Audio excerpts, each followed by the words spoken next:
Identified all of the suicide bombers, and how many of them were there? Many of them have been identified, but not all. Do you believe that other suspects are still on the run, or do you think you've got everybody? Well, they are still looking out at who else is involved. Inquiries lead to other names. I'd like to ask why, after 10 years of the end of civil war, minorities in this country still face all various forms of discrimination. I think that many of the issues among the minorities have been resolved. And also the people are working together with each other. When this explosion took place, how all the religious leaders came out and said, look, let there be calm. And I must say, calm has prevailed in those areas. I think that shows the type of responsibility. The government will continue its policy of having unity in the country while cracking down on the global terrorism. But there certainly has been a big improvement in the country's relations between the different communities and different religions. There are concerns that these emergency measures will be used to intimidate or harass minorities.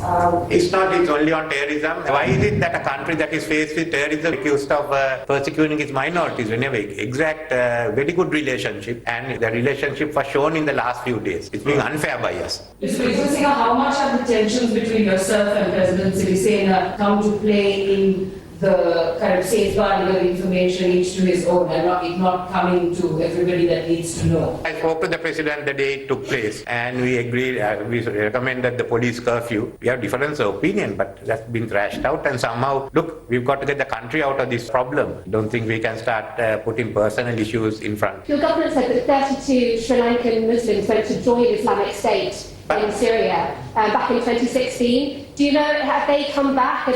Some were killed there, some have returned, and the intelligence have been following them. Are you convinced with the claims that have been made by the Islamic State that they are behind these attacks? And do you see a direct link? Certainly the security apparatus has got the view that there are foreign links, and some of the evidence points to that. When the ISIS claimed it, we'll be following up on this claim. There was suspicion that there were links with the ISIS. Whether if there was prior intelligence shared with the Sri Lankan government from Indian authorities with regards to jihadi terrorists. There has always been sharing of intelligence between our two countries in regard to terrorism. Was there specific intelligence on this? There was specific intelligence on this. Why was there not more security at churches ahead of this attack? This is what we are inquiring into. Some areas there were. Some areas the police were active and the security was there. How many people are on the run, sir? How many do you estimate? No, I don't know.